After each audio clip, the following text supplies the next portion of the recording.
Good morning, Raptor Freaks. Lexi Out's here, and it's Monday morning. And yesterday was a blowout for the Greensboro Swarm at Paramount Fine Food Center, 2 o'clock in the afternoon yesterday. I went to the game, sat at courtside. I wasn't sitting next to the Swarm bench. Adriana can't read the floor map, apparently, to figure out where our seats are. We were actually center court across from the scorers table, which was the best seats we sat so far. It's like we started in the corner, and now we're at center court, and well, it was fun, if not for the score and the outcome. You know, there's nothing wrong with what happened with the 905 this weekend. They played their ass off, and Andrew Jones said it after the game yesterday in his post game news conference that I'm proud of our guys. They played their asses off. They tried really hard considering the situation. It's just that the other team's a very good team, and they're in a place right now of health and staff that they're just, it's an impossible matchup. It's an impossible matchup. They had, you could look at their team. Like when we showed up the arena, I'm sitting there with Adriana, and I'm like, look at their team. And what do you see about them? And she's like, they're tall. Yeah. Yeah. They had like 5 or 6 guys that are 6'10, right around that, right?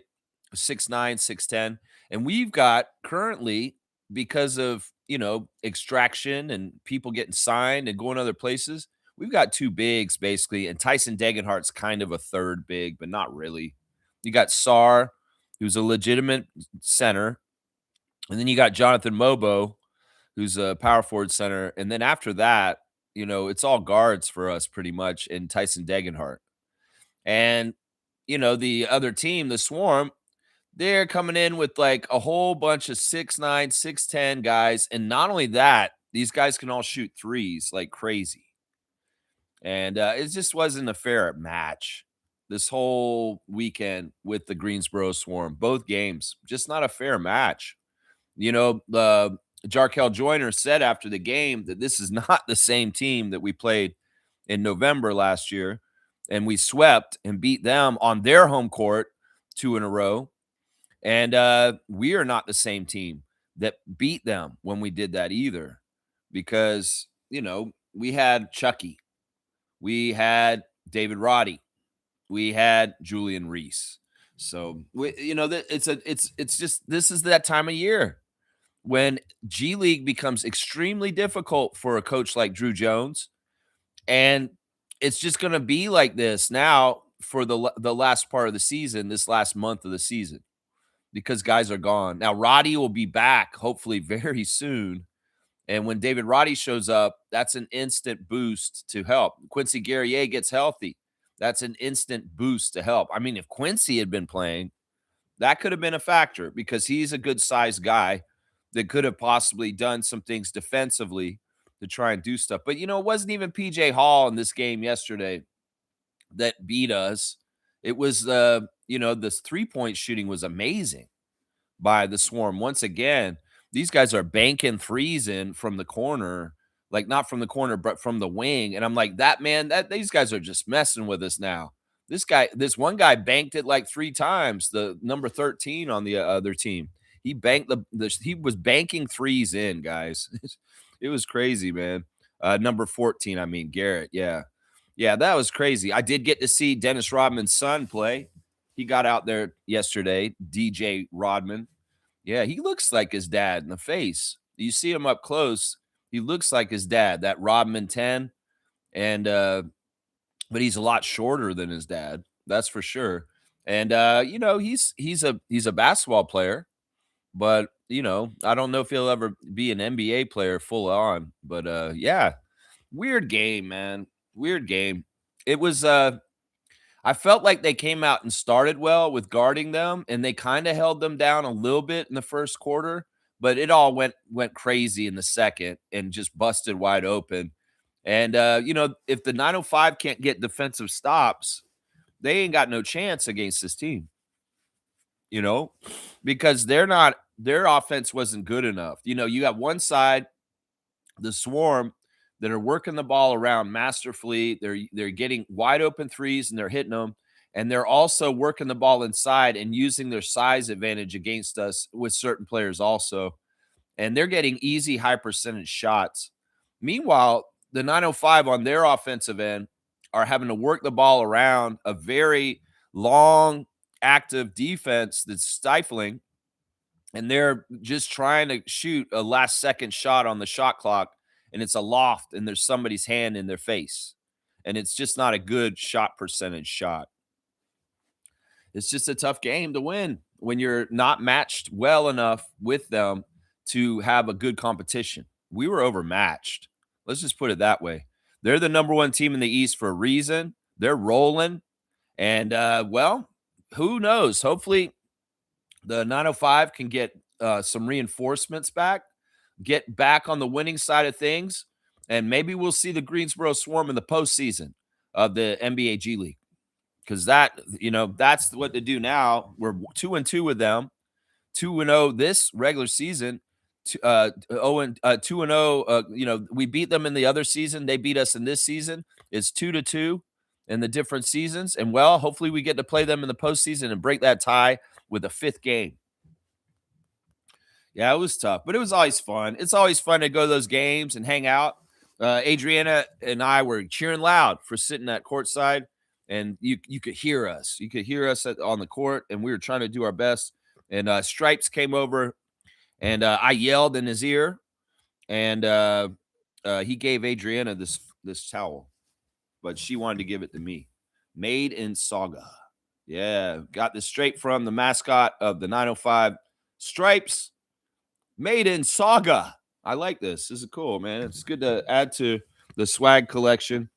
Yeah, she got a T-shirt too, but Stripes, the cheerleader threw it past her, and the old lady behind us stole it. She stole it. She stole the shirt from Adriana and gave it to a child sitting next to her. And Adriana says, "Oh, I don't care. If you're giving it to a kid, it's fine." All right, let me check in with the chat. And Trevor J., Commissioner of Fun, his words of wisdom. And you guys have anything you want to talk about today? Let's talk about it, Raptors-wise.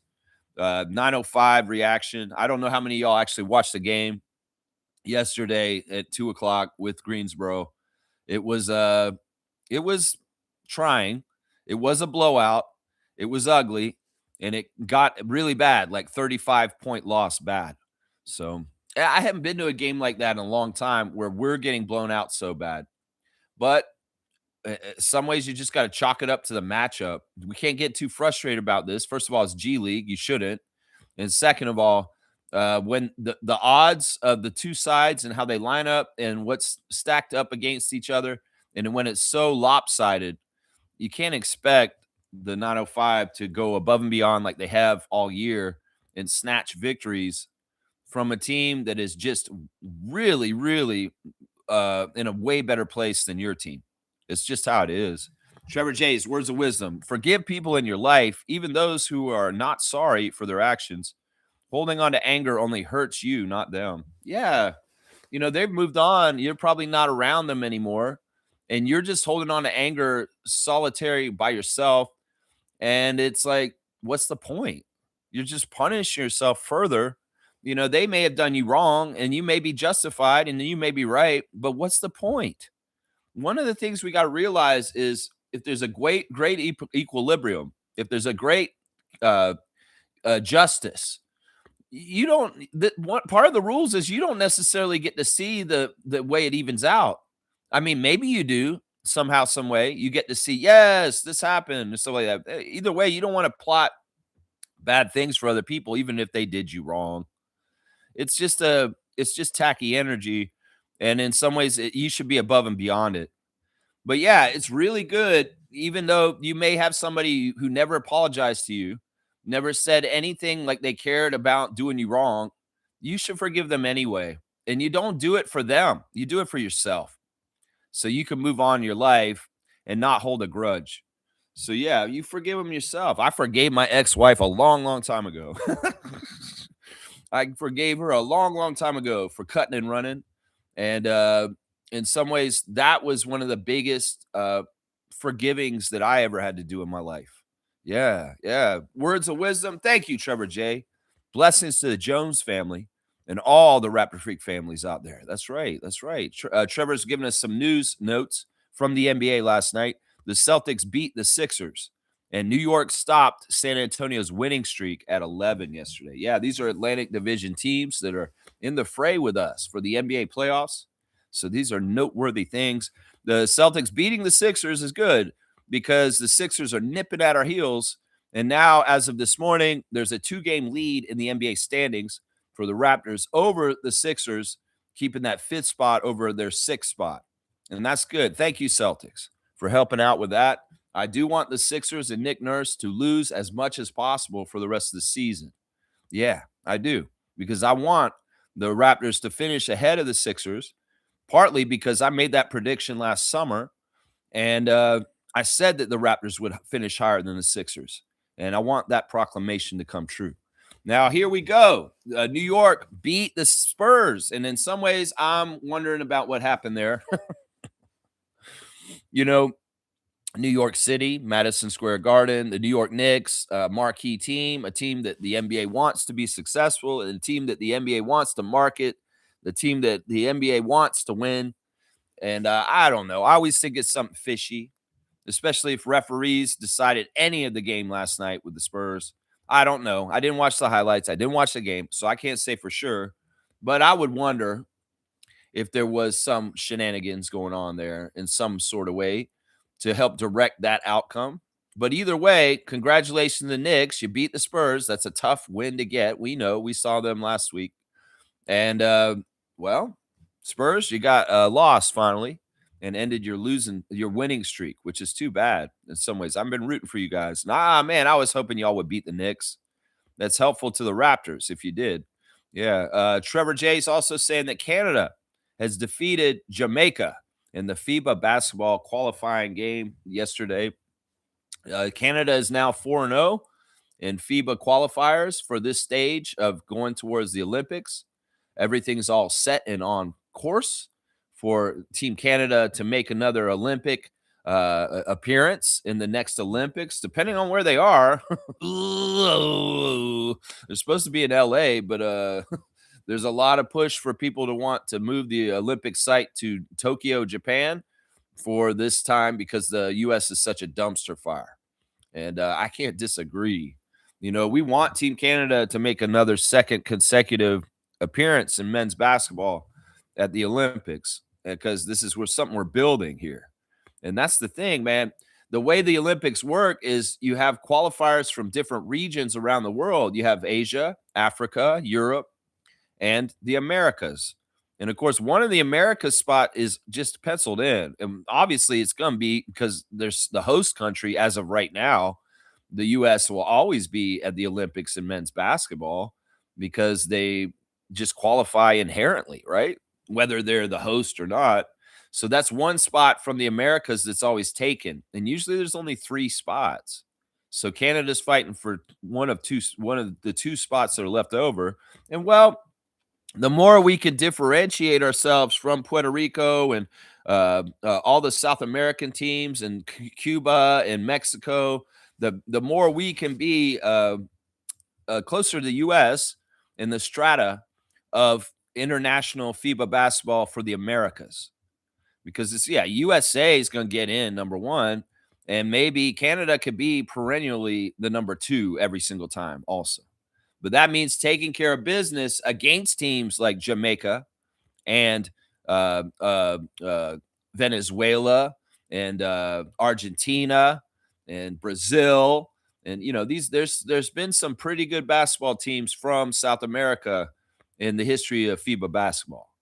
So Canada, let's put ourselves very strongly right next to the States in qualifying for all FIBA competitions going forward.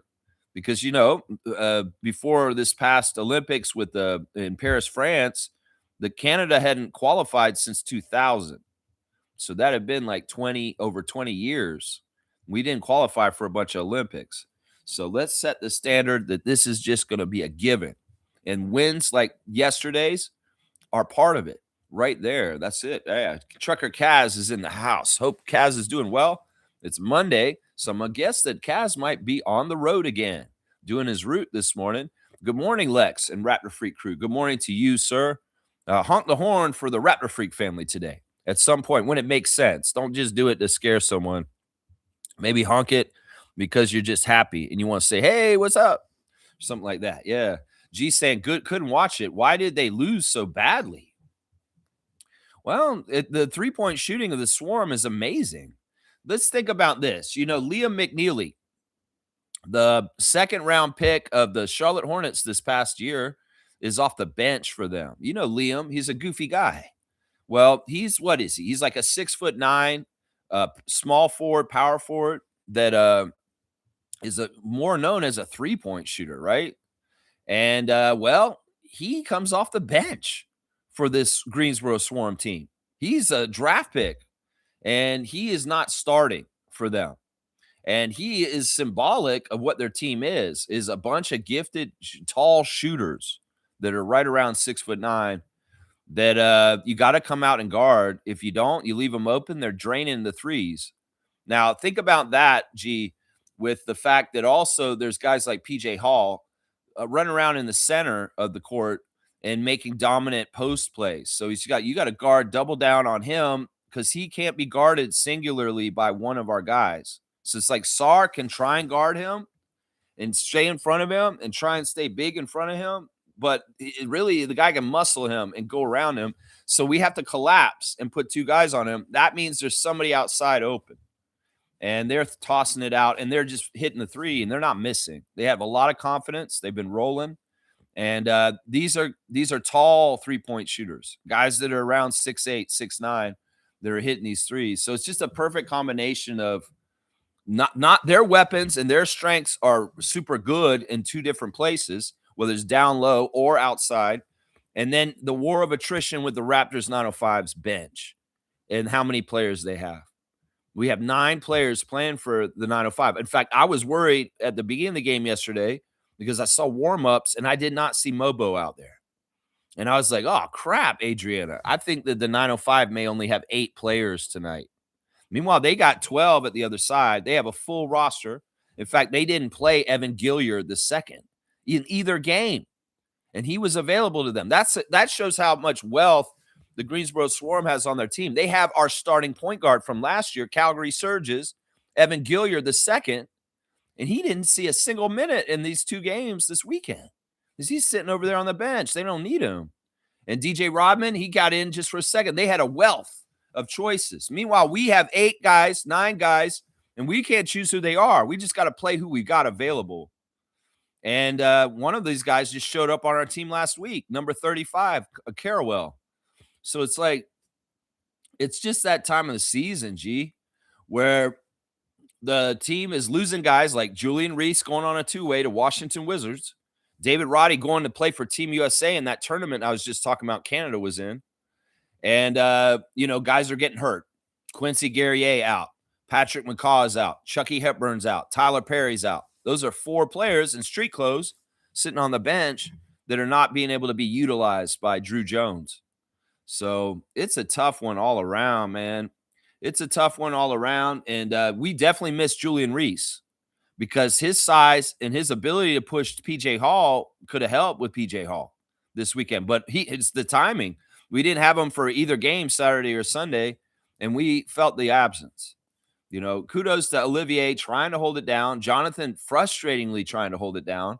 And, we'll talk about Jonathan Mobo a little bit more in the stream because Andrew Jones talked about Jonathan at length after the game and where he assesses what's going on with him this season. So I have some answers about the development of Jonathan Mobo right now because Andrew kind of talked about it after the game. Yeah, that's why they lost in a nutshell, G. Just overmatched with size, talent, three-point shooting. How many people they've got. It's all that stuff, man. Yeah. G saying that Joel is out for 3 weeks. I'm guessing he's meaning Embiid. Full name answers here, please. I'm guessing you mean Embiid. Yeah, Joel is out for 3 weeks due to an oblique injury, so there's a good chance they go on a losing streak. Yeah, and Paul George is in trouble with HGH. Yeah, I mean, I don't expect them to catch up to us. I don't. Now, if the NBA tried to do some manufactured stuff to try and get the Sixers above us, they'd have to work really, really hard to do that. And I don't know. Once again, the NBA kind of like this is how they treat the Sixers. They're kind of like, we want you guys to be good. Can you do something? It's basically the picture of the cartoon character with the stick poking a rock. Get up, do something. Can you do something? We want you to do something. We're the Sixers. We're inept. We're hurt. And we're overpaying for players that we shouldn't have overpaid for. So, no, we won't get up. I'm sorry. Come on, Nick. Get your team going. Come on, man. No. Joel Embiid's leg. Paul George is an idiot. We're not getting up. That's how it is. Adam Silver would love for the Sixers to get their act together and figure out how to be a winning franchise. But, years and years of practicing losing, well, it's hard to shake that. It's hard to shake that, man. Yeah, Medved Ted's in the house. Good morning, Medved Ted. Thank you for the subscription. Operation Epstein Fury. Woo! This draft dodger who called fallen troops suckers and losers to start yet another war. Bored of peace. Yeah, they're bored of peace. Yeah, I see how you spelled that. It's a travesty. These are war crimes. I heard that they blew up a school just as it was starting in Iran and blew up 100 school children on their quest to kill the Ayatollah. And well, they got the Ayatollah. We'll have to see what happens next. I do know that family members of mine that are Iranian are celebrating the death of the Ayatollah, but also at the same time, there's all kinds of different shady stuff that's going to be happening here. We should not trust Netanyahu in the least, let alone Trump or anybody like that, of course. And well, this is dangerous shit because, some people believe in a prophecy and a biblical passage that says the holy war and all this other stuff in the end of the world. And in some ways, this stupid conflict that was started over the weekend, some may like compare it or say that this is it. And man, this is some bullshit is what it is. And I just, what, the one thing I will always say in war and conflict, I want, please God, protect the innocent people that are in the middle of it, that never wanted it either way, whether it was from either side that was wrong. Both sides are wrong. And there's usually just innocent people stuck in the middle that suffer and pay for it.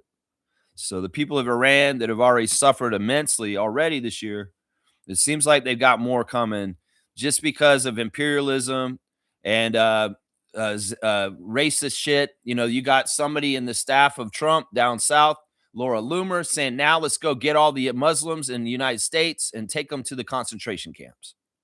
That's basically what she's calling for right now. And that's messed up. And that is Nazi Germany stuff. So once again, if you support Trump, you support Nazism, you support white supremacy, you support incarcerating children, you support a guy who fucked teenage girls that were underage and then strangled them to death and buried them in the yard. You support some of the most vile, evil shit in the history of America. So, yeah, I don't see how anybody could be supporting this guy. I say that right now. And yeah, Epstein Fury to distract. And also, as they said, when they say they're in war, they have more war powers to do more fucked up shit and say that it's in patriotism for the country to protect it. It's all bullshit. It's all bullshit. This man's going to say that he invaded Iran because he's worried about nuclear weapons. Well, why the fuck did you bomb them a year ago and say that you took away their nuclear capabilities, you lying sack of shit? So, yeah, we can talk about this for a second. Let's lay it out how it is. There's powerful dictators of Israel, Russia, and the United States. And in some ways, these puppet masters and their bullshit, this is just a big game to them. And it might as well be the Black Sabbath song, War Pigs, because that's what this shit is. Yeah, go listen to Ozzy and Black Sabbath, the song War Pigs. You go listen to Faith No More's cover of it too, and you'll get the gist of the action this weekend. Oh, yeah, you'll get it there. Medved Tet, salute to you, man. Thanks for coming in, man. Thanks for coming in. Trevor J saying this. No, it was a good beatdown by New York on Spurs. Lots of scoring from New York. They're saying that they played good defense.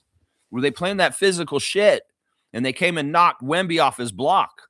And that's probably what it was. It's Josh Hart and those guys come in and say, hey, we're going to come at you like we've been doing all year, and we're going to be physical as fuck, and we're going to push you guys around, OG Anunoby style, and we are going to muscle y'all. And that's probably how they did it with that kind of stuff. Maybe the Spurs weren't used to that level coming at them, and it was a little bit more. We used that against them and played a close game against them. It's very well possible that New York watched our tape and took all the good things the Raptors did to them last week and expounded on them further in their roster. And that may be part of how they got their secret of success. We probably gave them a couple of secrets of how to stop them and mess them up because of what Darko was doing on Wednesday when we played them.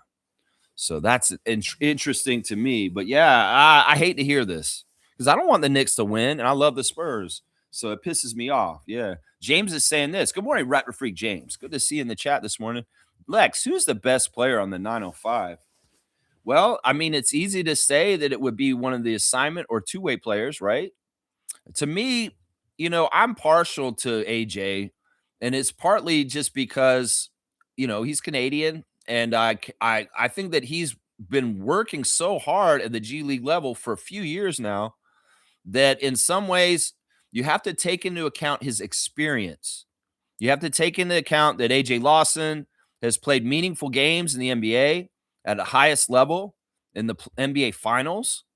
And you have to take into account that to a degree, he has exemplary talents that are top notch in certain fields, like his speed. His speed he's one of the fastest guys in the NBA or the G League. And he's got certain skills. He does have a couple weaknesses, but for the most part, he hides them well. I mean, I'll be a homer. I'll say it's AJ Lawson, but I know a lot of people would argue with me and say it's Elijah Martin. Those are probably the top two players on the 905 right now. Those are probably the two. But, if Elijah wasn't a rookie, if Elijah wasn't making rookie mistakes still right now, like getting a tech and bounce the ball off his head, if there are certain things that Elijah's doing on the court that he's still learning the world of the NBA, he's not as savvy as AJ. So that's the only reason why I say that. But they're close. And very well could be, with experience, Elijah Martin's better than AJ Lawson. But as of right now, I think it is AJ Lawson. Yeah. And Jonathan, if he's involved in this, he's not better than those two guys. He's not. He could be third best, though, probably. Chucky, if he hadn't gotten hurt, it'd be interesting to see where he ranks in all this with his development over this year as a two-way also. That could have been very interesting to see. Yeah. Yeah, James, that's my short answer. I think it's the bad man from Brampton. Yeah, and I think his mom sat behind me yesterday. I think his mom is sitting in the crowd right behind us when we were sitting at courtside. So yeah, I said what's up to AJ at the beginning of the game, and he looked at me and he waved at me. So it's like, let's go, AJ. He's like, he did that to me. So yeah, it's awesome, man. They were trying, and it's just they have to make their shots. Greensboro's going to make theirs. But if we're shooting threes and we're not making them, we're done. We're cooked because we can't beat them inside, and they will beat us outside too. Oh man, we're cooked. We'll go over that game. I got the stars and I got the team stats too. Fiercey's here. Good morning, Fiercey. Good morning, fam, and happy Monday. I'm currently at a cottage with childhood friends and our kids for March break. We're 53. Great times. Network iffy, internet lagging. Yeah, I like that. That's fun. I mean, it's got to be cold. It's very cold last night. We dipped down around -20 once again, and that's why I'm wearing the toque and the jacket because it's showing that it's like 57 Fahrenheit in my house right now, even with all the heaters on. It's just this time of year, and I hope that you guys are keeping warm and cozy out at the cottage this March break. It sounds like a fun week. Sounds like a very fun week for sure. Yeah, bad man from Brampton. That's right. Bad man. I yell that at him. When he makes a three, I go, bad man. It's the best, man. And it's crazy because you can hear me yelling just like the coaches on both the teams. I'm out there yelling stuff and instructing them. It's kind of like a third corner of coaching yell from this. It's like, straight up, no fouls, no fouls. I'm yelling like that. The refs did good. I talked to the refs a little bit yesterday. Nate Kearley and Julian Scott and MP Malo. Yeah, they're awesome. MP is awesome. Like, I have a lot of respect for her. She is she's a very astute, strong Canadian referee, and I appreciate her. In fact, I told Nate Curley, the head ref yesterday, great job refereeing today, even though we lost by like 30. I'm not mad at them because they ref the game very well. We lost because we lost. I'm not going to get mad at them. Oh, great job, ref. You screwed us. No, that's not what I was saying. I was actually congratulating the referees for a very good job because honestly, that game was fast paced. It was very physical, and it was tough to ref because it was going really quick. And they did a really good job. They did a good job of checking up on flagrants. They did a good job with the challenges, and they did a good job with fairness. There was a lot of calls that went our way, and I was really appreciative of it. Just calling that point that way. Sometimes there was one point where the refs didn't know which way to point, and I just pointed very, very strongly for the Raptors this way, and then they kind of went, yeah, this way. See, I'm trying to politic, even as a fan sitting in the crowd with my basketball knowledge and my knowledge of the personnel on the court. I'm trying to finagle things to help Drew Jones and the 905. I'm trying out there. That's right. Yeah, bad man from Brampton. Let's go, Brampton. Let's go, Brampton. I'm yelling shit like that. Let's go, Brampton. That's right. Love to the 905. That's right, Jordan. Love to the 905. Love in this world in general, not just for the 905, for the country of Canada, for the world, for the innocent people around the world that don't deserve some bullshit dystopia of fucked up shit with holy wars and AI and surveillance states. Fuck all that shit. Let's stand up, people. Let's say, no, we ain't having this. And let's take the power back like Zach De La Roca sang about in the 90s, because we're going to have to do this shit. Seriously. We're going to have to do this shit. Whether we can do it in the voting booth, which I hope they can still do it in the voting booth in the United States with a blue wave in all the elections for the rest of this year, the midterms. Please get this shit right and take the power back. Please, the people of the states. Please, Jordan, always good to see you, man. Great to see Jordan. Jordan's been in the chat a lot lately. Really happy to see Jordan. Fiercely saying this, Lex, is there any progress on the WNBA negotiations? Any news from the tempo in terms of roster? Sorry if you spoke about it this weekend. No, the only thing I heard, I kind of spoke about it a little bit. There's nothing for us specifically as a team. There's been publicity photos of Monica Wright-Rogers being taken this weekend. You know, the Tempo's social media accounts are celebrating, different events and things that are going on. But no, we have no players. We have a coach. We have a GM. We have a president. We have a dance squad, I think. We have a DJ. We have an arena. We have a schedule. We have a jersey. We have a lot of this stuff already. We just don't have no players. No players for the WNBA Toronto Tempo. There's an inaugural season that's supposed to start this year. And the deadline is March the 10th. It's the 2nd as of this morning. So that means a week and a day, they got to get this figured out. And there's all kinds of different news coming out of WNBA camps about the labor negotiations. There's like I said this weekend, I said that the power agents of the top WNBA players are all together on the same page. And they're the united front to represent the players, but they're not totally representing all the players. It's like they're representing the top level players like Breanna Stewart, Caitlin Clark, Angel Reese, Aja Wilson, those level players. But there's a lot of players that are under players that are not as big esteemed players that are kind of have different opinions than there's different players that have different wants. Let's just put it that way. And in some ways, they're not all jiving together as far as getting a consensus. But the owners and the league are trying to maybe exploit that. They're not all totally on the same page. So part of it is that the agents have to come to the negotiations with a very clear line of goals and what they want. and, be able to make concessions in the right ways to get this to be right. But they have to have this done by March the 10th. If they don't, everything will be delayed for this season for the WNBA.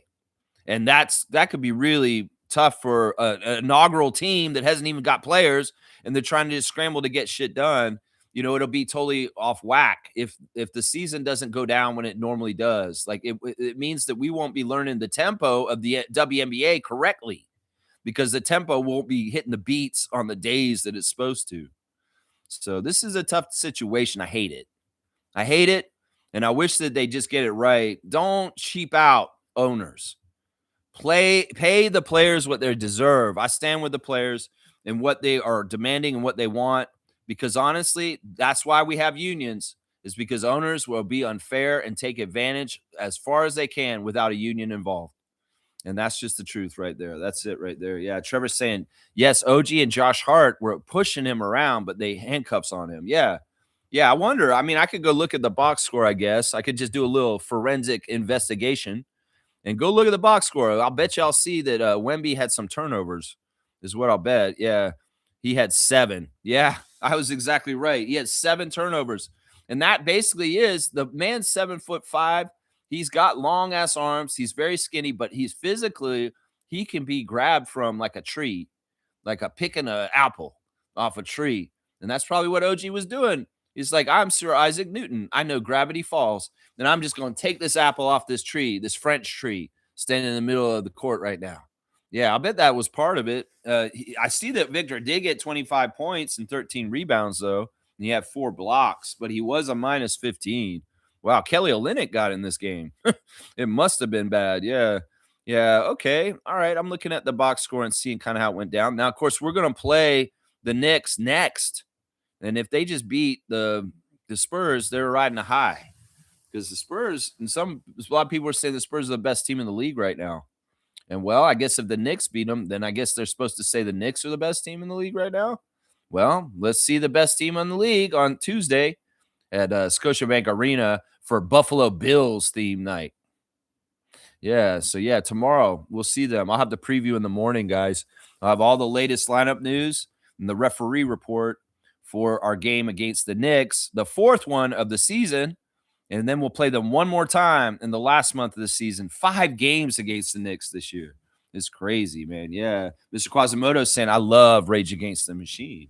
See, I know what that acronym stands for. That's right. I'll always remember the first time I heard Rage Against the Machine, Mr. Quasimodo, was at Lollapalooza in Tampa. And I had never heard their album before. I heard them live for the first time. And they were the opener at that year of Lollapalooza. They were unknown still. And I'm sitting in the crowd and I'm watching, and all of a sudden Tom Morello's guitar went crazy. And I was like, what the hell was that sound? He's going, wee, wee, wee, wee, wee, wee, wee. I was like, what the? I'd never heard a guitar make that noise. It was like Jimi Hendrix to me. It was like, this man is doing something with that I had never heard before. It sounds like an alarm, but it sounds so crazy and like, wow, it stuck with me. And they were the best band I saw that day. And I saw Primus and Alice in Chains and Fishbone and Dinosaur Jr. and all kinds of Lollapalooza bands. But Rage Against the Machine was the best one that day. And I didn't even know who they were when I showed up. Tool was at that show. I had no idea who they were. I had to find out right afterwards. I went and got the album. Their first album. Dun, dun, dun, dun, dun, dun, dun, dun, dun, dun, dun, dun, dun, dun, dun. Yeah, and when I got it, oh man, that was it. And I was like, wow, this band is the best band at Lollapalooza, Rage Against the Machine. And I had never heard of them or seen them or anything until I went and saw them live in person. And that was it. And now they're icons and they're so important, more valid and important than ever today. Yeah, man. That was my introduction right there, Quasimodo. Yeah, this was in like 91, 92. Yeah. Fiercely saying, thanks for the WNBA news, Lex.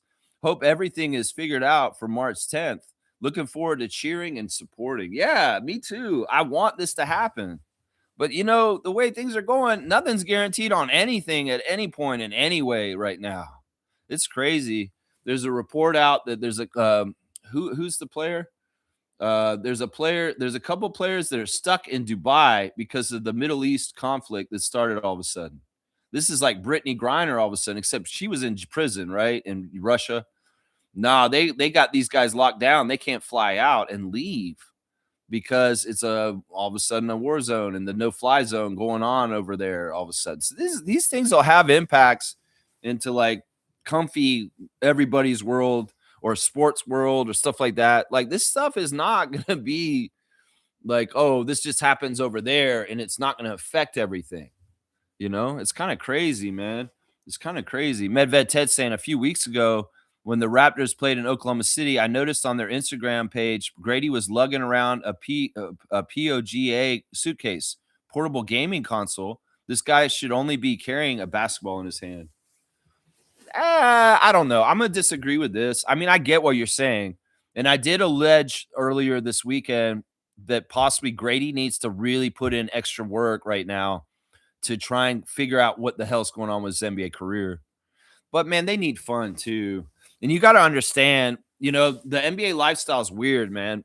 You know, you could go on the road out and go do fun stuff, like go to clubs or bars or restaurants or attractions, like, you know, like going on a tour or a museum or something like that. You could do that kind of stuff, but it's hard to get that time. And quite often what NBA players do when they're on the road, they just stay in their hotel rooms. They don't go anywhere. And, you know, especially on long road trips. So they need something fun to do. I have no problem with this. You know, they all are carrying their shit like that. You know, Scotty's got it. You know, Emmanuel's got his. They've all got their systems. And in some ways, they're actually playing each other and playing the games against each other in the hotel rooms. You know, this is way better than getting any like off extracurricular trouble on the court. So now I can't get him on this. I can't. The time when he needs to do his hardest work at this point, because it's in some ways for the rest of the season is washed. You got the season, maybe with the 2 games off. Yeah, he can put in extra work on 2-day breaks. But to put the real work to improve himself, he's got to go hard this offseason. He's got to really do it then. So, you know, it's like The Shining. All work and no play makes Jack go crazy and put an axe through a wall and a door. And no, we need Grady to have a balance of some fun along with the work. So I can't get mad at him for this. You know, this is a little bit like the energy that was yelling at Scott after his rookie season to get the fuck off Twitch and stop hanging out with us. It's like, Scotty, get off Twitch, stop playing NBA 2K and go to OVO Center right now. And Scotty would be like, I was there this morning, guys. I'm on my break in between going there later too. It's like, it was always like that. People trying to come in and tell Scotty to stop playing video games and start practicing more. And meanwhile, that man was just sandwiching a video game session in between going to OVO twice in that day, sometimes going even 3 times to the center because it's not that far from where he lives. And he can get to practice court real fast and put in that work. We got to understand these guys, they have a lot of free time and they do choose how to use their free time. It's their right as a human being, right? We can't tell them how to do it. And it's up to them to put the work and initiative in the extra to get further and farther and beyond in their career. People like Emmanuel quickly understand this. And I'm sure Grady does too, to an extent. He's got to find that right balance. So, yeah, hopefully that makes sense. All right, let me do the stars of the game for the loss yesterday. It was a horrible loss, 141-106. Yeah, this was bad, man. They could score like crazy. We can get any stops, and we could not score. We had such a struggling time to try and score. My first star of the game in this loss was Elijah. Elijah was very strong-willed. He was very like, I want to beat this team. He was talking trash. I could hear him on the court. He does talk trash. He just goes back and forth a little bit with people, you know.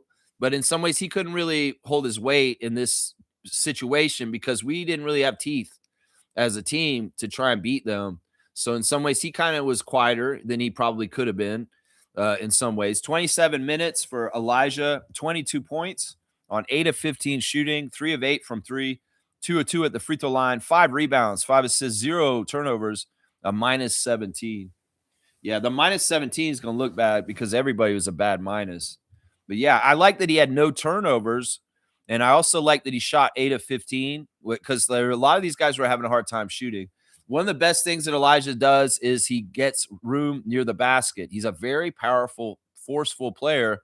For his height, he can push people around. Like I saw him up close manhandling people, moving them out of the way, guiding them. When he has the ball and they're trying to guard him, and he is holding them off with his other arm, and he is moving them out of the way. And even on defense and stuff, he's a very strong defender also. And in some ways, he can guard bigger guys because of his low center of gravity and his strength. So, yeah, Elijah, thank you for the valiant effort yesterday and trying to win. It was a tough game. There was a scary moment twice with Elijah where he fell out of bounds at the end line and he twisted his ankle and he was walking gingerly on it. In fact, he had to go to the back and get it checked out, but he did return. That was scary because, like I said, they only had 9 guys in jerseys, and you go down to 8, and especially when it's one of your best players, that's no good. That's no good. But thank goodness he was all right. He may need to have it checked out, though, and maybe he has a nagging little ankle injury right this second just from kind of some of the stuff that happened in the game yesterday. The second star of the game for me yesterday was Jarkel Joyner. Jarkel was like maybe one of the only consistent scorers for the Raptors 905 yesterday, as far as he was just trying to find offense. You know, in some ways, this game degenerated into a lot of one-on-one isolation and away from the Raptors passing system, partly because the long wingspan of the Greensboro Swarm could pick off passes. So they had to play more conservatively with the ball and moving the ball around. So that means Jarkel Joyner's number one is going to get called a couple more times because he's a gifted scorer that can make room for himself and get some open shots when we're playing in a way where we're not passing around that much. And he had to do that a bit. He started really well in the first quarter and was making a lot of stuff. But as the game went on, he started to miss a little bit more. But still, 21 points for Jarkel in 31 minutes, 8 of 15 from the field, just like Elijah, 2 of 7 from 3, made both his free throws, 3 rebounds, 6 assists with 1 turnover, a minus 26. Yeah, Jarkel, man, I wanted you to go off. If you had scored like almost 40 points yesterday, I would have been like, yeah, do it, because we need that scoring output just to try and keep up with the Swarm. So good job, Jarkel Joyner, in the loss. You two guys were my 2 favorite stars in this game. The third star I'm giving as just showing up and doing some solid stuff. It's for Caleb Carrawell.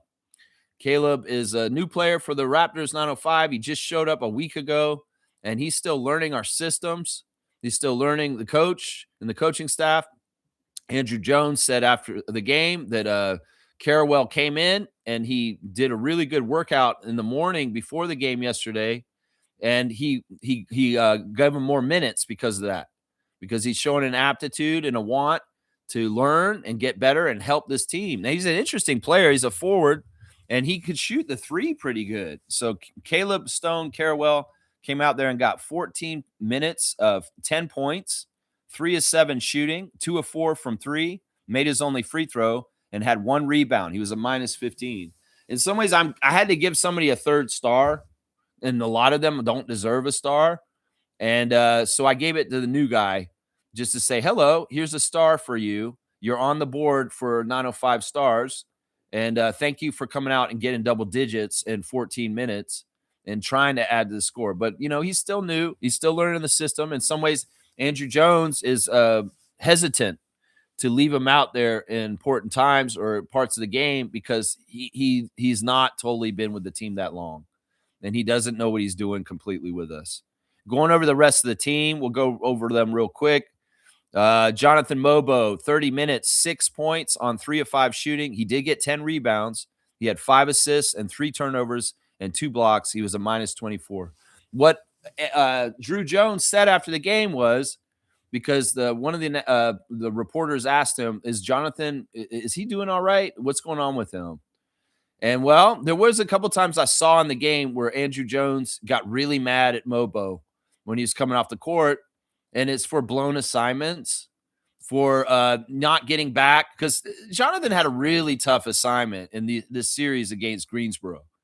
PJ Hall and them run the court so fast, and basically Jonathan had to be in the right spot positionally to be in the way, and he wasn't always getting back and getting into that spot. And then they were getting an easy dunk, like nobody was even trying to stop them. So, with Sar being the only center we have, and Jonathan's got to be the next big, he can't play a sieve-like defense where the bigs can just roll and jump at the basket and just easily score.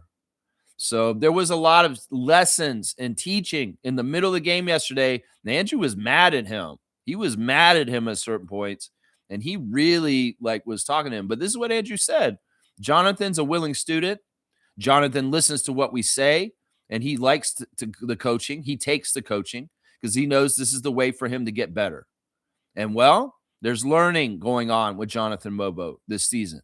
And Andrew Jones is one of his main instructors.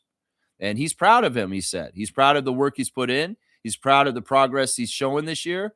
But nothing is ever exactly perfect. But he is a work in progress, and he is listening to the coaches, and he's taking instruction. And sometimes, this is the thing. Jonathan cares, and so does Drew Jones.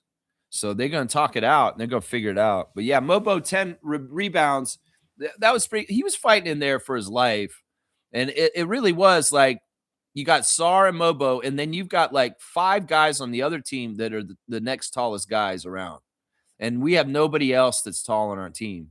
So we're just kind of outnumbered on the boards with the length of the Greensboro Swarm. Olivier Sarr, 26 minutes, 10 points on 3 of 9 shooting, 1 of 3 from 3, 2 of 2 at the free throw line, 8 rebounds, 1 assist, 2 turnovers, and 3 blocks, a -13. Olivier was in there fighting valiantly too. He had some fire. There was one point where he got in the face of the center for the Swarm, and they looked like they were going to get a little testy. The referees ran in there and got in between them really fast. But, yeah, Olivier's out there trying to fight for the team. He did make 1 3. He helps when he makes those threes and when he makes blocks. But, yeah, alas, just not a great game. 10 points. Yeah, we needed more. AJ Lawson had a tough shooting game in this one. 33 minutes, 16 points on 5 of 14 shooting. He had a lot of threes, some of them off balance and crazy, some of them at the last second of the shot clock just because we needed to get the shot up. And, he only hit 1 of his threes, 1 of 7, 5 of 14 overall, 3 of 3 at the free throw line, though, which was awesome. 1 rebound, 1 assist, 1 block, -12. Yeah, just he's out there working and running around and doing stuff, but maybe a few more rebounds, maybe make a few more of those threes, AJ. Yeah, off the bench, OJ Hogart, man. This guy, I love this dude. This dude is a really good player. In some ways, I want to figure out some path for him to be in the Raptors organization for a while, because there may be some fruit to him being able to do something in the NBA. Seriously, I'm starting to see some skills that he has that will translate. AJ Hogart, 22 minutes, 8 points on 4 of 11 shooting, 0 for 2 on the threes, 0 for 1 at the free throw line, 1 rebound, 7 assists, 2 turnovers, 1 steal, a -19. There's a section in the game yesterday where AJ just powerfully drove to the basket, even with people around him, and he's just really skilled at making tough layups around defenders. He has a lot of spin, a lot of English, a lot of ability to avoid defenders, and he's shown it this whole weekend against Greensboro, and it was needed because of their long arms and their length. So he had some success in beating them, whether it was driving to the basket. So I appreciate AJ Hogart, and also the fact that he's a good playmaker as an assist maker, and he hits open threes. He's become a very valuable player for the Raptors 905. And his progress this year has been fantastic. Tyson Degenhart's disappointing me, man. In some ways, I'm crying out for you to be that Boise State Degenhart. Come on, man. You're the leading scorer at your university for all time. And you can only get 7 points in a game like this in 33 minutes. 3 of 11 from the field, 1 of 5 from 3, 2 rebounds, 1 assist, 1 turnover, 1 steal, a -31, the worst plus minus on our team. In some ways, it's just, he's an offensive player. He can shoot threes. He can score like kind of like Grady with cuts and kind of just being active to try and get the right spots and playing that way. But he can't defend right in some ways. It's tough for him. And when he's got to play a 7-footer in the post, then he's got to play him straight up. Man, he's going to foul him probably because he has to, because that's the only way you can slow this guy down and stop him from making the shot. So it's just a tough assignment. He's outmatched, just like the team is kind of what it is. And Tyson, valiant effort. I appreciate you for it. But yeah, in some ways, if our depth with Roddy and Reese being there, you wouldn't have to do some of the stuff you had to do yesterday. If David Roddy was around, that's for sure. Tyreek Key is off now. He's officially off. There was a few games where he was on and he was just killing it last week. But this weekend, he went off, like not in a good way, in the 2 games against Greensboro Swarm. Yeah, bad game. And Key was pissing me off. He's like, he's so money as a shooter and scorer.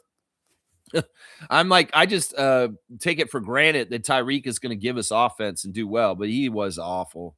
23 minutes, 6 points on 1 of 8 shooting. He missed all 4 of his threes, and some of them were wide open, and that's why it's annoying. 3 of 4 at the free throw line, 1 turnover and 3 steals. He didn't get a single rebound or assist. 1 turnover and 3 steals. At least he got 3 steals, a -18. Yeah, Tyreek is officially off.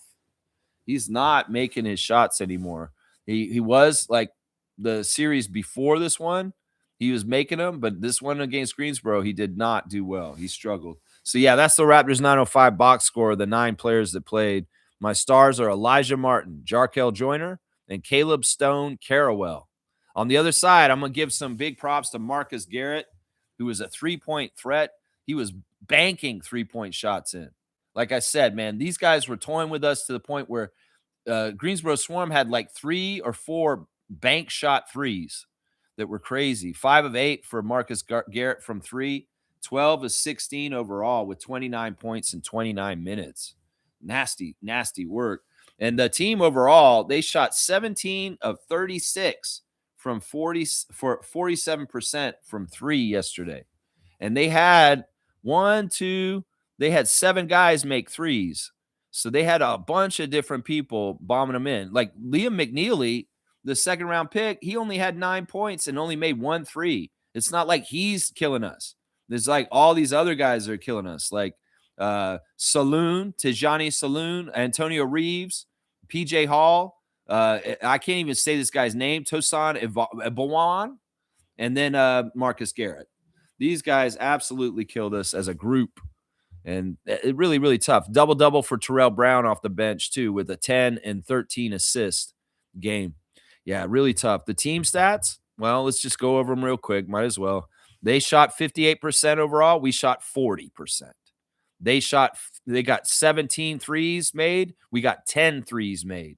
We did get the line 3 more times than them, and we did shoot pretty good at the free throw line. We only missed 2 free throws, 13 of 15 for 87%. They dominated the boards, 45-31, almost 15 more boards than us. It was really, really tough. The assist to turnover ratio, theirs was good, 34 assists to 10 turnovers for them, 3-1 for them.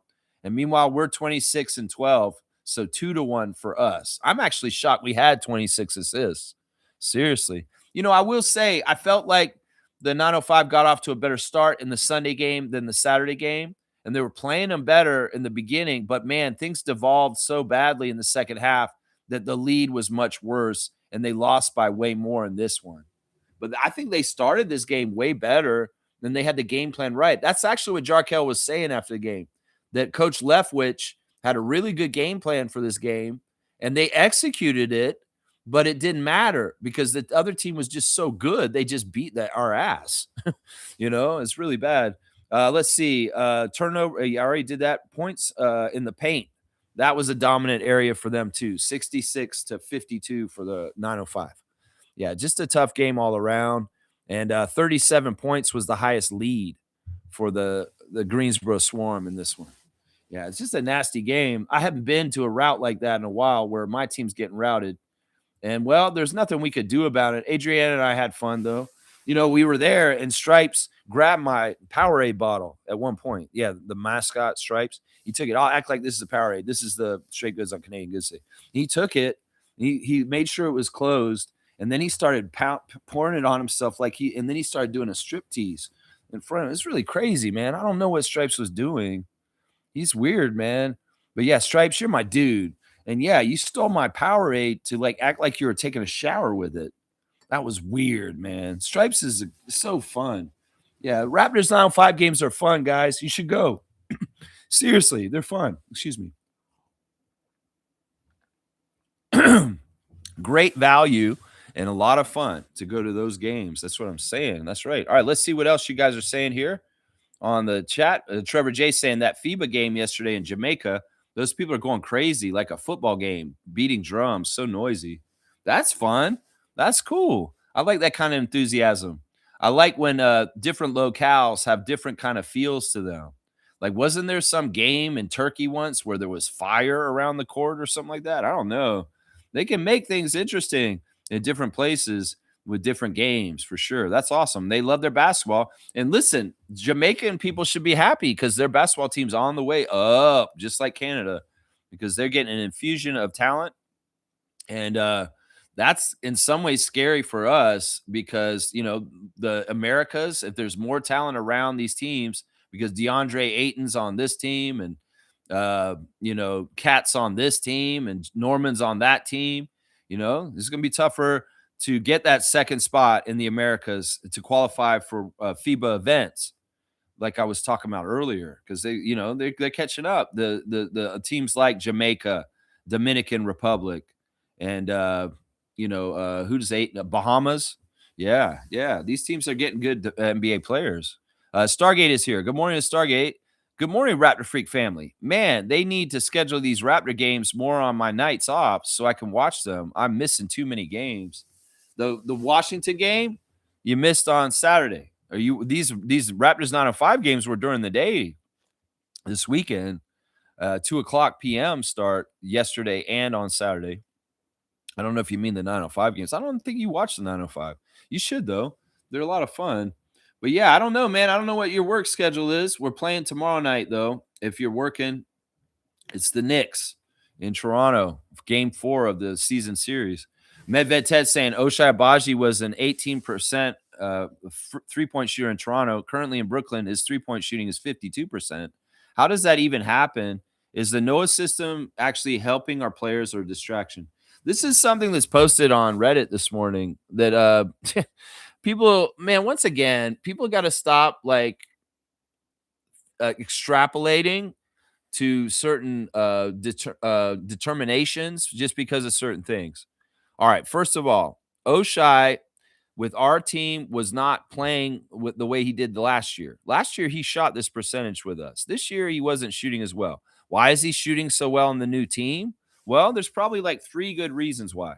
One of them is he has to make a good first impression because he just showed up. So in some ways, he has to bust his butt and make sure he makes these shots this time. You know what I'm saying? It's not necessarily a difference between Toronto and Brooklyn. It's a difference between his gumption to make sure that he looks good to his new team so that he can establish himself and further in his NBA career and not get bounced. This is one of the scariest things when you go to a new team because you have to prove yourself all over again. So I'm not surprised by this because Agbaji is a good player. And, he had some tough luck with his threes this year on our team. But to extrapolate and look at this and say, oh, there's something wrong with our team because there's probably way other different factors for this phenomena. And one of them is what I just said. Another one is that they may be utilizing him in a scheme that's setting him up. And in a lot of ways, Agbaji on our team was getting scraps as far as we are throwing it out to you as the last option when Scotty, Brandon, or RJ is not going to work on this possession. And you're taking a last second 3 at the end of the shot clock. And those are not high percentage threes usually. They could very well be Jordy Fernandez, and I have not watched them, so I don't know, setting plays up specifically for Ochai like they would for Brandon.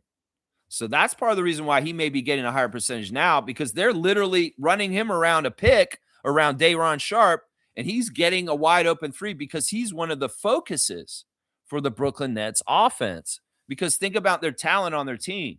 He just showed up. He may be one of their better talented offensive players, so they're going to showcase him, and they're going to give him easier opportunities to succeed because he is that guy. He may even be like, can't think about Cam Thomas is gone. There's a void. So the opportunities and the setup for him to be successful is easier in some ways on that team. Maybe there's a little bit less pressure because that team's not in the playoffs like we are. There's a lot of different contributing factors for why this is this way. Remember, he's not a primary offensive player on our team this year. He was a secondary one. There was an afterthought and a person that could get the ball to at the last second to shoot threes. We barely gave him the ball to shoot this year. He didn't have a lot of volume. In Brooklyn, he's going to get a lot of volume. He's going to get a lot of shots. He's going to get a lot of opportunities. And in some ways, those opportunities may be better. But, people that hate us, people that want to come and tear us down, and they want to come in and say, well, the Raptors coaching staff obviously sucks. That's why this is. No, that's not what this is. Different opportunities, different location, different place in the standings. That's a part of it right there, too. I hope that explains it there, Medved Ted, because I think that it really is. The main one is he wants to be on the good foot in the first steps with the Nets, and he has to be successful. So maybe it's a little bit of a wake up, and he's doing it for Lil Valley and getting out there and making his shots better. Yeah. I hate the Noah system.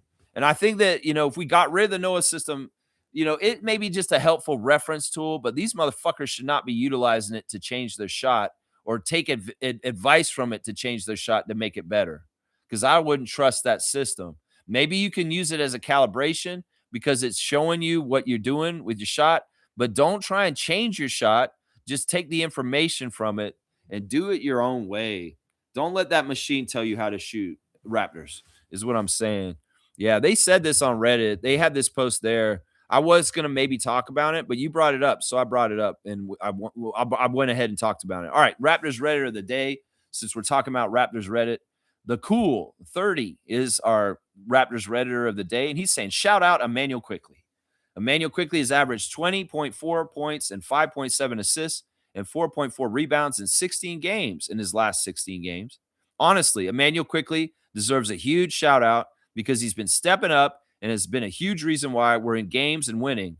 Over the last 16 games, yeah, they put the same stats. He's shooting 53% from field goal, 47 from three, and 85 at the free throw line, 68% true shooting.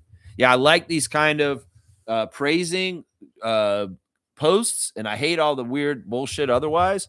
So, yeah, you're getting the Raptors Redditor of the day, the Cool 30. You have gotten that honor for today. That's right. So, yeah, there is the post about Abaji on here saying Abaji now shoots 52% on the Nets compared to 18 with the Raptors. Do you think that signals a problem with the coaching staff? See, they want to create doubt. I don't think this person that posted this is a Raptors person. I think this is a Nets person that's seeing Abaji doing so much better, and he's circling back and putting it in our face to cause doubt in Raptors Nation and have fans maybe go like, oh, maybe our staff does suck. Did the reasons I explained 5 minutes ago about maybe why Abaji's had a jump on the Nets this year since he's been traded make sense? Did they make sense? He's on a shittier team. He's going to have an easier he's going to have more options. He's going to have more opportunities. Then he's going to have a better opportunity to be successful in some ways. Yeah, because we were a shitty team last year, and he did this last year for us, right? Right? But we're not a shitty team. The Nets are. And we're a winning team. We're in the playoffs, and that's the difference right there. That's the difference. Smooth's here. Good morning, Reggie. Thank you for supporting the channel, and thank you, Shaq Lindsay and Fiercey also. I think with Oshai and his better shooting in Brooklyn, it's more to do with no pressure there. He can go out and play with no pressure. Yeah, that's part of it. And he's, like I said, the way it was with our team this year, it was Grady, Jacoby, and Oshai were in a pressure cooker of competition. And they're all looking at each other and kind of going like, oh, what's he doing? What's Jameson doing? What is Grady doing? And they're all kind of looking over their shoulders, even though they're teammates and they like each other and they get along. They're also kind of like, we know this is what's going on with the Raptors this year. And Baji, you got to also remember this. He knew he was probably the lame duck because of his contract situation. So this whole year, he wants to play well. The Raptors want him to play well because they want value for him in a trade, but he knew he's going to get traded this year. He probably knew it from the beginning of training camp. It's very likely that Bobby Webster's going to trade me. So think about it from that perspective of how much are you going to try if you know right around the middle of the season you're going to be shipped out. So there's a lot of different things that are in factors in this. It really are. There's a lot of different things here that are in factors. I think the pressure one is a very good point by Reggie. And that may be number one right there. The pressure isn't as hard because he don't have Grady and Jacoby and Jameson looking over his shoulder. And he can just go out there and play. And they're like, we like you because you know what? You're a little bit more experienced as a vet and you have a good talent level that you can be a part of our future. We got a bunch of young guys that don't necessarily know what they're doing totally. You could be a new kind of player on this team than you were on your last team. So, it's a lot. It's a new opportunity for Oshai, and he's taking it and running with it. And I'm not surprised by this. He's a good player, and I wish him well. But just because he's doing well in the next spot doesn't mean we need to denigrate our team. That's what I would say right there. Yeah, G saying petition to get rid of Noah. Yeah, you know who got us the Noah? It was Nick. Maybe it's a dastardly thing. Maybe Nick changed the settings before he left. He said, ha, ha, ha, ha.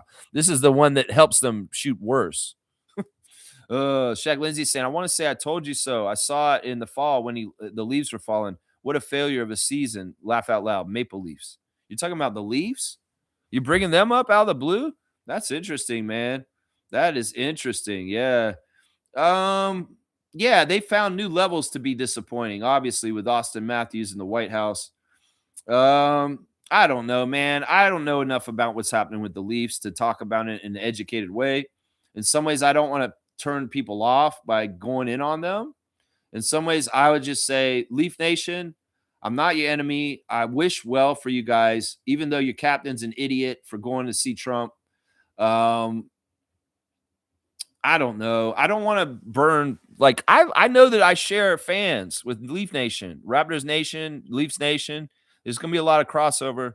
And in some ways, I don't want to dump on them. I don't get joy from them being horrible or being bad. I don't.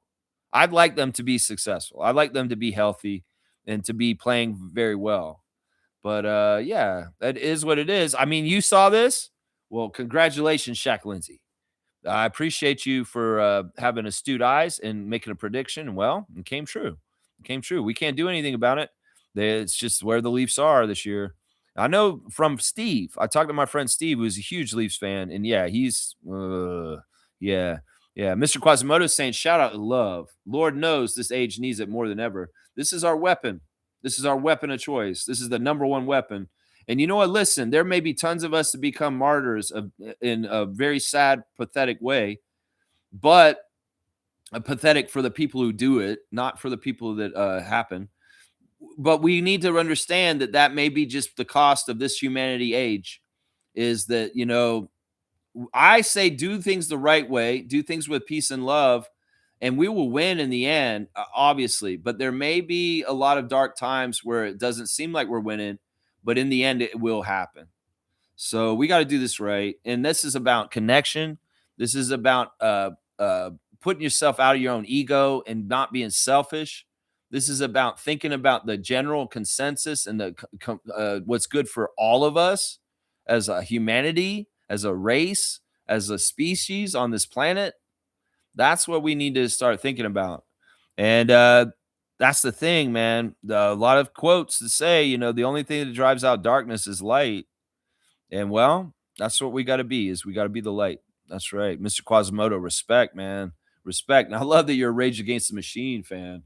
Yeah. Yeah. Did you listen to Prophets of Rage? The mashup with them and Chuck D? Woo-wee. That's good stuff right there. That's good stuff. I heard Tom Morello is now currently on tour with Bruce Springsteen in the E Street Band, that he's become an unofficial member of Bruce Springsteen's band, and he is actually staying on tour with him and going to each city with him, and he's playing with Bruce at this point. So they're powering up together right now. That's right. Shaq saying Oshai's replacement is a younger, more versatile version of him, Jacoby. Yeah, I mean, I don't really see them as replacements. They're different players that have different kind of fingerprints as players, but there are some similarities for sure. And Oshai was always an interesting pickup for us. Like, he kinda came out of the blue. I wasn't familiar with his game when he showed up, and I grew to really respect and, think that he's a badass NBA player. So I only have good things to say about him and only good wishes for him going forward. He's definitely a respected, honorable, Toronto Raptors alumni going forward. I don't think he's the kind of person that would be unclassy like Rudy Gay or some of these other guys and say stupid shit after this. So yeah, I'm just willing to say he's a Raptor forever, even if he's not on our team anymore. And that's how I look at him. That's right. That's how I look at him. Shaq Lindsay taking that back.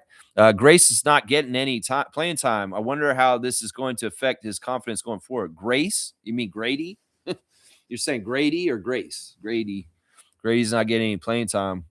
Well, he's going to at one point. Watch. He's going to get his next opportunity. And this is the classic. Well, when you get that opportunity, you got to jump on it and prove that you should be playing. And that's where he's at this stage. We've seen this so many times in the NBA that you get in the doghouse, you get out of the rotation. The way you get back is you wait for your number to be called once again, number one. And when you get your number called, you get out there and you make the boast of your opportunity and you prove to them that you should be playing again. That's where Grady is at this point. That's just where he is. In some ways, the fans were calling out, when are we going to see Grady stop playing because he's so bad? Well, you found out and you've now seen this is when. And he had a long stretch to get things right, getting lots of opportunities, and it's just not going anywhere. So Darko's got to be tough love. And in some ways, Grady's got to need a wake-up call, and he's going to have to get it going to save his NBA career. That's where we're at this point with this. Yeah. Let's go look at the Instagram stories real quick. Well, first of all, that Hollywood Night of Glamour that Jamal McGlure did this past weekend was awesome. They did an auction. And he did some stuff with the Scarborough Shooting Stars there. They were cutting the thing. Scarborough Shooting Stars are, what are they doing? It's the Shooting Stars Foundation. Very, very cool. Jamal's there. Man, that's my team. That's my CBL team. So whatever Scarborough Shooting Stars are doing, I stand with them. So they started a new foundation. Very, very cool. We like to see that. Let's see what else we got on the Instagram this morning. Let's see. We don't need to cover that. If it's just an advertisement by MLSE, come on now. We got Alessandro and Sandro posting pictures of the tats on Sandro Mamukelashvili. And yeah, just cool pictures there. Both of them posting the same pictures from Alessandro's lens. That's right. Norman Powell is got an all access all-star weekend. Understand the Grind episode number 3. Check that out on YouTube, y'all. You can see Norman's BTS for the All-Star weekend and his first ever All-Star, and see what Norman did behind the scenes, hanging out with Pascal Siakam.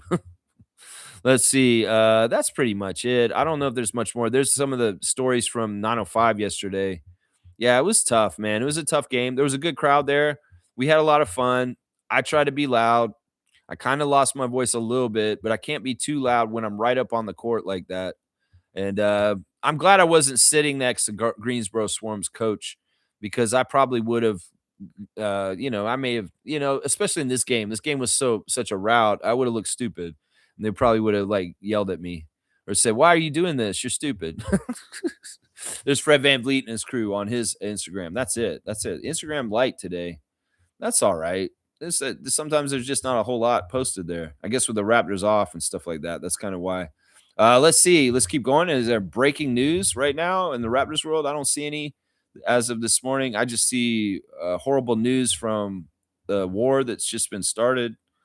Oh, wait. Blake Murphy's talking about his favorite albums of the year so far. Poppy. Okay. Soft Cult. Rat Boys. Mitski. Okay. All right. And he's talking about movies that he watched. He watched the Major League movies. Okay, Blake. All right.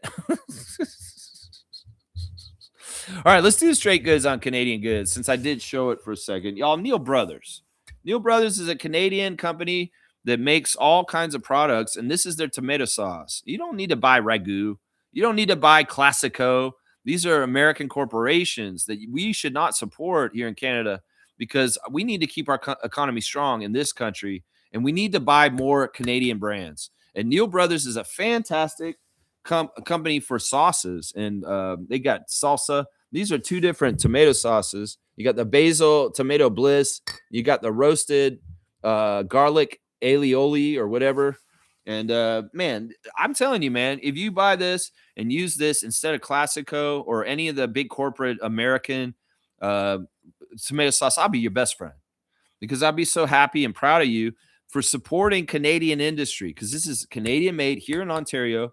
You buy more of this, we're going to have more jobs for people to work at the place that makes these, and the money will stay in our country. Because why would we want to send money to a country that's threatened to take us over and make us a part of their country? So we need to stop spending money on all American corporate products. Coca-Cola, McDonald's, Starbucks, everyone, all of them, all of them. You can find the Canadian alternatives, and I will help you myself by showing you that Neil Brothers is your brand if you want to get good tomato sauce for your pasta. You know, you don't need to do this. We got to boycott Frito-Lay. We got to boycott these big companies, PepsiCo and Coca-Cola, because they are not our friends.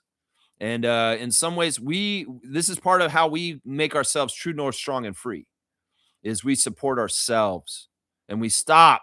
Because this is the thing. If there's something that Donald Trump did is so stupid, he stepped in shit by pissing off Canada and making his elbows up, is he woke up a sleeping giant. You know, I've been buying American products up here because it's just like, yeah, we do. But you need to wake up. We need to stop supporting that country, because that country is dangerous to our country.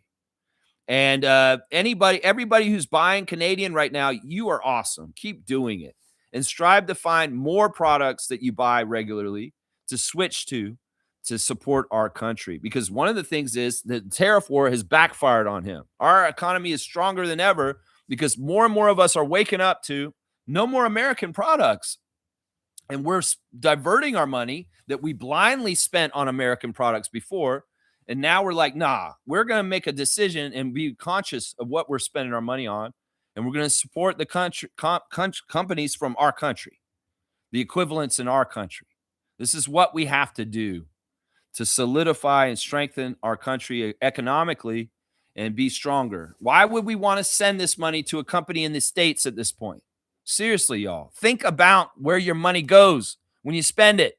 And when you go to McDonald's, first of all, you're buying shit food, and you're going to a huge multi-billion corporation that's around the world. Boycott those companies and start buying from people like Neil Brothers. That's what I'm saying. All right, y'all. There's your straight goods on Canadian goods. That's right. Kaloy is here. Good morning, Carlo JS. Morning, Lex and Freaks. Fuck Trump and his Epstein wars. Yeah, this is the thing, man. He's dead to rights. This man's a murderer and a rapist. And the American people are under hostage. They're hostages right now of a crazy-ass motherfucker that should have never had a chance to be in that position of power ever again after January 6th. But this is what happens when you don't fully punish people that completely break the crimes, and there's some bullshit right here. So, yeah, in some ways, the system's going to have to change in the United States in a huge, major way. And, well, Rage Against the Machine is the right kind of music for it. That's for sure.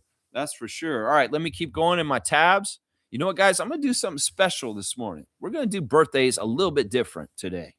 So, yeah, hang on, y'all. There's always some surprises on the Raptor Freak stream, right? There's always some surprises here and there. Let's see.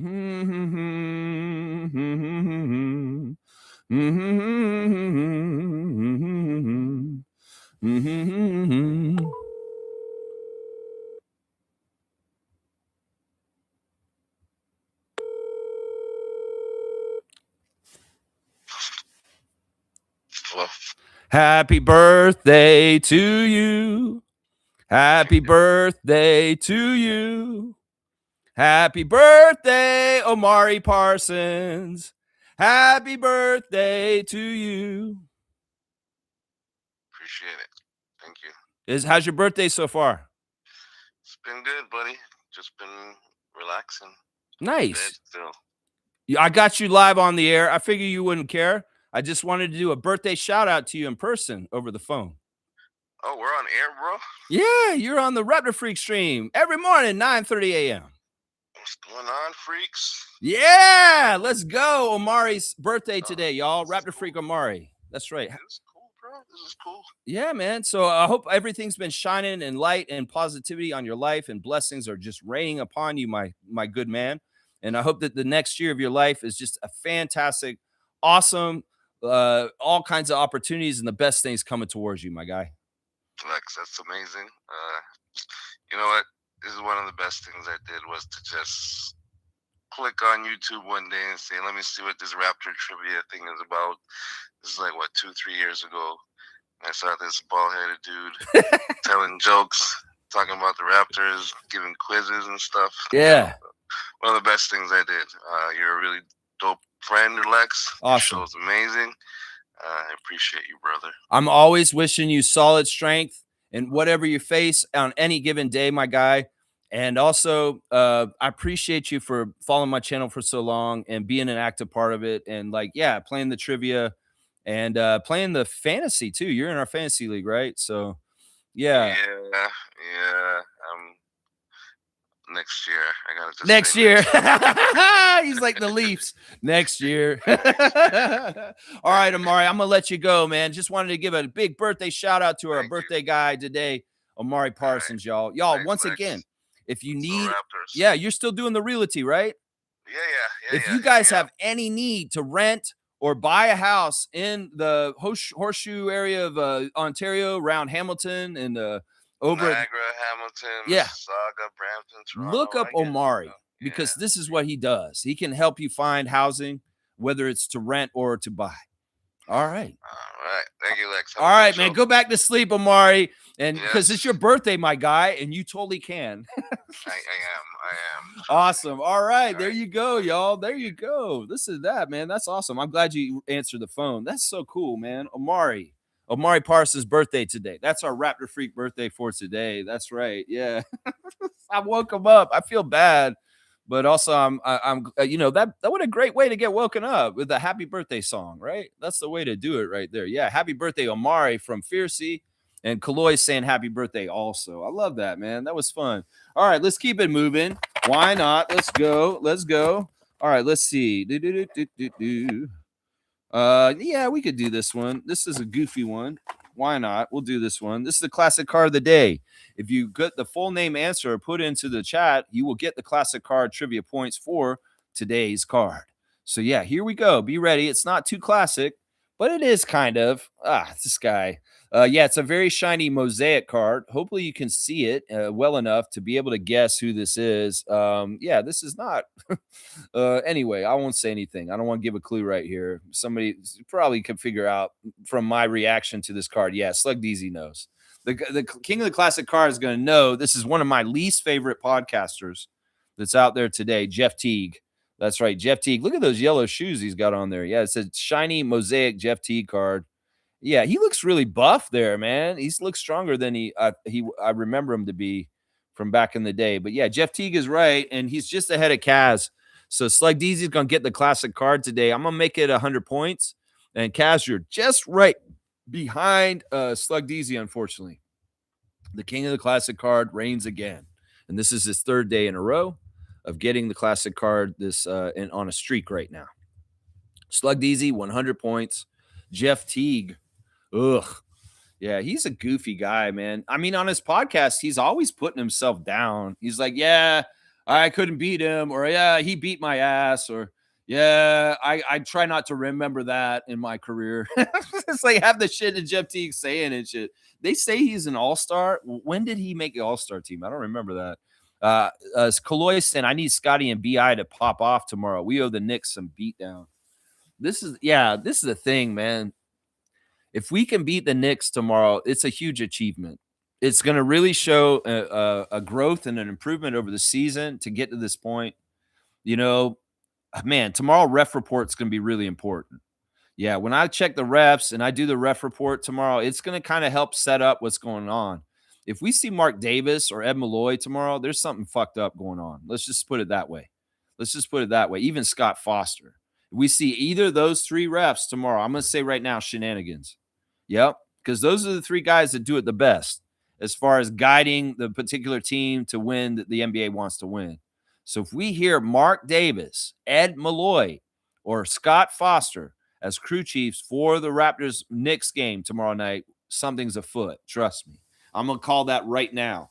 And we'll see who we get tomorrow. If it's Mark Lindsay, the family guy, once again, I'll be all right. We're all right. This is a fair ref. This is a good ref. See, I don't think all the refs are crooked. Just some of them. Just some of them are crooked. Some of them are really, really, really good refs. Tyler Ford, amazing ref. Such a good ref. Carl Lane, fantastic ref. Mark Lindsay, amazing ref. So good. Guillermitas Petratus, really good ref. You know, there's good refs and there's bad refs. And you just kind of got to get to know which one. And some of them are good refs for some teams, and some of them are bad refs for other teams. And it's vice versa. You know what I'm saying? Yeah. All right, let's keep going. And we're going to finish up very soon. We're at an hour and a half. We might as well finish up, guys. Let's see. Is there anything there? Nope, I don't want to do that. All right, we'll go ahead and just do the rundown. So I went to the 905 game in person yesterday, sat at courtside, center court, and watched them lose by plus 30 points. It was sad. I was telling them in the last quarter, please just close the gap a little bit to make it a little bit more respectable. Nah, it went the other way. And those Greensboro Swarm guys were really enjoying bombing these threes and making them all left and right and kicking major butt in the game against 905. It's just tough, man. When you got 9 guys playing, really 8 because one guy just showed up like the other day, it's just really tough to get things going. It's just that part of the season. This is similar to last year when Shamshay got hurt for the rest of the year and everything went downhill for the rest of the year. It could be that it would be very, very tough for Drew Jones and the 905 to get into the G League playoffs if they start to free fall in their record and going forward. So they need to start picking it up and get it going. They do play the Vipers for 2 games this week on Wednesday morning, 11 a.m. They'll play Houston's G League team, and then they'll play them again later this week. So that's the next games coming up for the 905. So hopefully we can get back on the right side of the winning column and win and pick up some more getting up there. Because in some ways we're in the 4th of the Eastern Conference. We're in the playoffs still, but we need to get going to get up there because there's very limited playoff spots in the G League. And, you really do want to be as close to the top as possible. So, yeah, we're going to have to see what happens with that. But my 3 stars of the game and the loss to Greensboro Swarm, Elijah Martin, number 1, Jarkel Joyner, number 2, and Caleb Stone Carawell, number 3. Those are my 3 stars. All right, let's get out of here, guys. Thanks for watching the Raptor Freak stream today. Y'all, check out my cool towel once again. I got it at the game yesterday. Stripes gave it to Adriana. Made in Saga. Yeah, I hope y'all have a great Monday afternoon and a great start to March. And once again, happy birthday to Amari. And I'll see you guys tomorrow for a preview of the Toronto Raptors hosting the New York Knicks on Buffalo Bills theme night with Vince Carter and Tracy McGrady in the house at our arena tomorrow night doing a fireside chat. And they're going to be hanging around on the for the game tomorrow. You'll see Vince and Tracy at our game tomorrow, guys, because they're Bills owners. All right, y'all, let's go Raptors. Let's go WNBA. Finish your negotiations so we can get this season going. Let's go 905. Let's get health, and let's get guys like Roddy back so that we can help Drew Jones and the team compete better for the rest of the season. It's a tough time to play the best team in the G League when you're down like we are this weekend. So, yeah, and Raptors, big-time game tomorrow night against the Knicks. And, well, it's a proving game. You guys can prove something if you can go above and beyond and with your health. And, having Jakob around this time may be a big factor this time. We'll have to see. All right, y'all, I love you guys. Let's go Raptors. Let's go CBL. Let's go Team Canada basketball, men's and women's. And I'll see y'all tomorrow. Woo-wee! Let's go! Take the power back. Yeah! Woo!